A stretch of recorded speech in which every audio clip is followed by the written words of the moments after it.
নমস্কার বন্ধুরা, সুমিমা রান্নাঘরে স্বাগত জানিয়ে চলে এসেছি আরেকটা রেসিপি নিয়ে আপনাদের সামনে।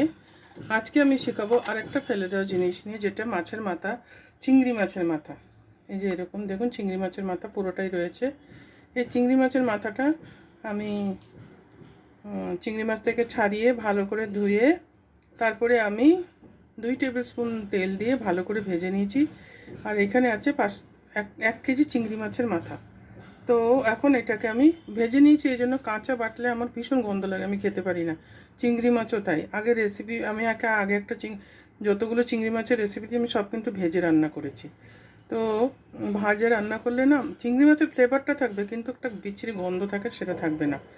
তো সেই জন্য আমি ভেজে নিয়েছি। এখন এটাকে আমি একটা পেস্ট বানিয়ে নেব মিক্সিতে। চিংড়ি মাছটা বাটা হয়ে গেছে, পেস্ট। আপনারা চাইলে শিলপাটাতেও বেটে নিতে পারেন, আমি পেস্ট করে নিয়েছি, বাটিনি। আর এটা নুন হলুদ মাখিয়ে আমি ভাজাটা করেছি, আধা টিস্পুন নুন আর 1 টিস্পুন হলুদ দিয়ে। তো এখন তারপরে কি করব এবার দেখাচ্ছি। একটা বড় মিক্সিং বোল নিয়ে নিয়েছি।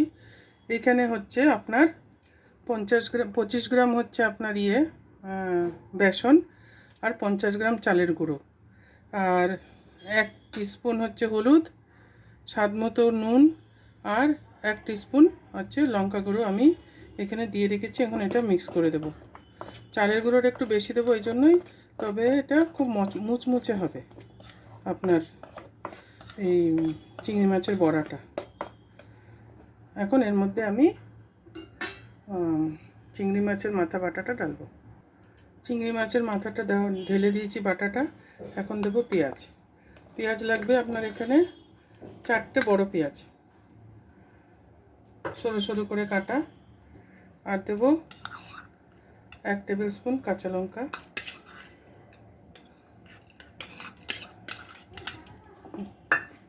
মানে এখানে 10 থেকে 12টা কাঁচা লঙ্কা আছে।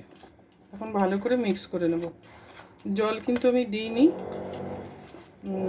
যখন আমি পেস্ট করেছিলাম তখন 2 টেবিল স্পুন আমি জল দিয়েছিলাম ওর মধ্যে, তার থেকে আমি বেশি দিইনি, কারণ মাছের মাথাটাতে অলরেডি আপনার ওই পেস্ট করাতে নরম হয়ে গেছে। বেশি দিলে আবার একদম লেতা ব্যথা হয়ে যাবে। তো এটা ভালো করে মেখে এখন আমি বড়াটা করব। আর কিছু দিতে হবে না এর মধ্যে। অ্যাড করে দেবো একটু ধনে পাতা দিয়ে এখন ভালো করে আরও মেখে নেব। অলরেডি মেখে দিয়েছি। ধনে পাতা আপনার ইচ্ছা মতন আপনি দেবেন, ইচ্ছা করলে দেবেন, না দিলেও না দিতে পারেন। এখন ভালো করে মাখা হয়ে গেছে। এখন আমি এর বড়াটা বানাবো। তেলটা আমি গরম করে নিয়েছি, এটা ডিপ ফ্রাই হবে, এটা তেলটা বেশি লাগবে। হাই ফ্লেমে পুরো গরম করে নিয়েছি। এখন আমি একটা একটা করে বড়া বানিয়ে দিয়ে দেবো। গ্যাসটা এখন কমানো আছে, লো করে রেখেছি। এমনি করে গোল গোল করে তারপরে প্রেস করে বাস ছেড়ে দেবো।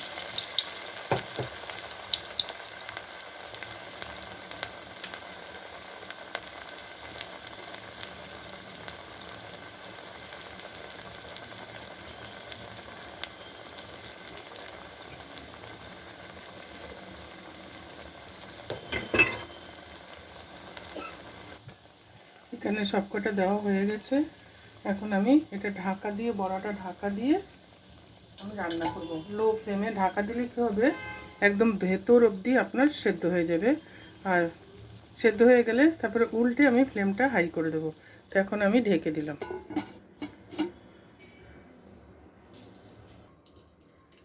এখন ঢাকনাটা খুলে দেবো, সব উল্টে দেবো ভালো করে।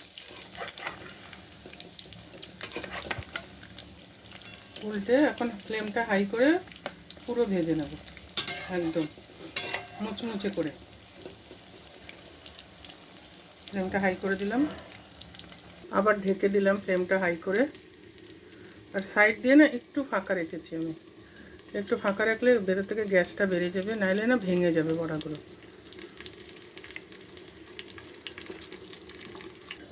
এখন আবার ঢাকনাটা খুলে নেব। এই প্রায় হয়ে এসছে।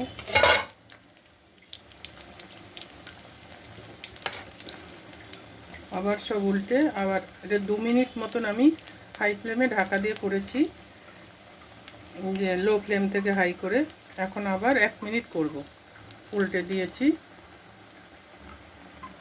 1 মিনিট হয়ে গেছে। এখন আমি বড়াগুলো উঠিয়ে নেব। গ্যাসটা আমি বন্ধ করে দিয়েছি। বড়াগুলো সবকটা উঠিয়ে নিয়ে আমি আসছি ফেরত। ওকে, দেখুন কি সুন্দর তৈরি হয়ে গেছে আমার চিংড়ি মাছের মাথার বড়া। আশা করি আপনাদের সবার ভালো লাগবে। আমি যেই প্রসেসে বানিয়েছি ওই প্রসেসে বানানো, অনেকে বানিয়ে খান, আমার প্রসেসে একবার বানিয়ে অবশ্যই খাবেন। আর লাইক করবেন, কমেন্ট করতে ভুলবেন না, বন্ধুদের মাঝে শেয়ার করে দেবেন, সাবস্ক্রাইব করতে অবশ্যই ভুলবেন না, আর বেল আইকনটা অবশ্যই বাজিয়ে দেবেন। আমার নেক্সট রেসিপির নোটিফিকেশান আপনার কাছে চলে আসবে। তো এখনকার মতো আসছি, টাটা, বাই বাই। আবার দেখা হবে আরেকটা রেসিপির সাথে।